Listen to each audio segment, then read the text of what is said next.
How can India build its soft power? How can India take its literature, its books, its movies, its culture to every corner of the world? As one of the people who's probably the number one person taking the India story to every corner of the planet and retelling the India story for ourselves, how important are Indian stories? I think one of the key reasons, because what is a culture at the end of the day? There are various things, but among the things that a culture is the stories that unite all of us. And the thing that our ancestor did so beautifully is kept the soul of the stories of the old, but kept modernizing it repeatedly so that it becomes relevant once again. Why did the Greeks stop worshipping Apollo and Zeus? And did they lose their culture when they did it? Why did the Egyptians stop worshipping Amun-Ra? Maybe those stories didn't adapt to a new age, whereas our stories keep adapting. Culture is like a generation, 2 generations. It takes time, right? So we have to be patient with it. And you have to keep working away at it. As our economic military power declined, so did our cultural power. And that's where the opportunity is. Today, as our economic and military power expands, our cultural power will follow it. Which is why, to me, anyone in the Indian cultural space, this is perhaps the most exciting time to be in the Indian cultural space in the last many centuries. If you go to Southeast Asia and Thailand, they're technically Buddhists, but they worship Lord Indra, they worship Lord Ganesh. Then what would that make them? So actually we have a deep connect with Buddhist cultures as well. That is something that we should certainly focus on. There are like 30, 40 countries that have large Buddhist populations. In the first millennium, India contributed around 35% of the world's GDP. 35%. Today, the US, which is considered the most powerful country in history, contributes 25% of the world's GDP. So relative to the global GDP at that time, we contributed more than the US does today. And we did that for 1,000 years. Emperor Vespasian of Rome had banned trade with India in the 2nd century because Rome was going bankrupt buying things from India.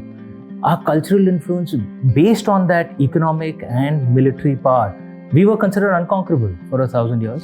The way you brought so many of those stories to life and interpreted them. So do you think that is part of what you've been doing? You're not just telling the stories, because sometimes we feel we know these stories. Everyone knows the Ramayana, everyone knows the Mahabharata, and yet maybe there's some additional layers that we are picking up when we read what you're writing. I use the word myth. I don't use the word stories, because stories are of different kinds. Politicians also tell stories. That's a kind of stories. Bollywood also tells stories. Fiction writers tell stories. Journalists tell stories. Myth is a kind of a story that even historians don't understand. The best academicians in our country or the world don't understand. It's a subject that has been sort of given a stepmotherly treatment across the world for various reasons, for historical reasons. And really, people haven't captured what mythology actually is. You can't talk about a culture without talking about its mythology. This is how deeply colonized we are. Remember, we are a rebirth culture. Hinduism is about rebirth. Buddhism is about rebirth. Jainism is about rebirth. Rebirth as an idea only exists in South Asia. So you see it around us. You see it around America, China, India, wherever you go. So this applies to everybody. It doesn't apply to Indians alone. Ramayana can be told everywhere if you explain the metaphor. People are too interested in the geography of Ramayana. They're not getting the metaphor of the Ramayana, which is about your mind. That's what the Valmiki is trying to explain.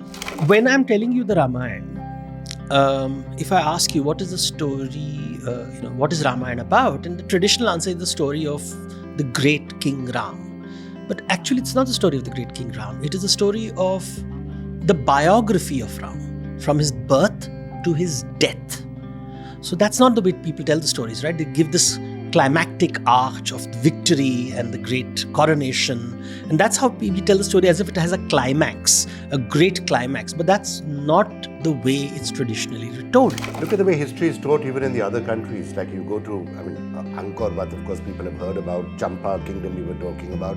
Look at Indonesia, it's not just Bali and the Ramayana there. In Thailand today, Ayodhya is not just that, just take the name Indonesia. It's named itself after India. its currency is called the rupiah. They've actually got the correct pronunciation. The airline is called Garuda. Where the national symbol is a Garuda. It's a Muslim country which has a completely Hindu national symbol. But also, if I'm just coming back to history, something else that people don't know is that these places were, well, I don't know if you can call them part of India, but they were certainly part of an Indian empire when the Cholas... Not an Indian empire. So this is very important. Indian-linked empires, Sri Vijaya and... Yes, so I think we need to get away from the idea of political colonization. These were Indian linked and Indian influenced, and they were part of our civilization. So you have to separate the civilization of India and its impact on trying and get away from this idea of trying to say that they were all part of some grand empire. They were not. Even the Cholas controlled certain nodes, but they didn't really control the Southeast Asia, even at its height.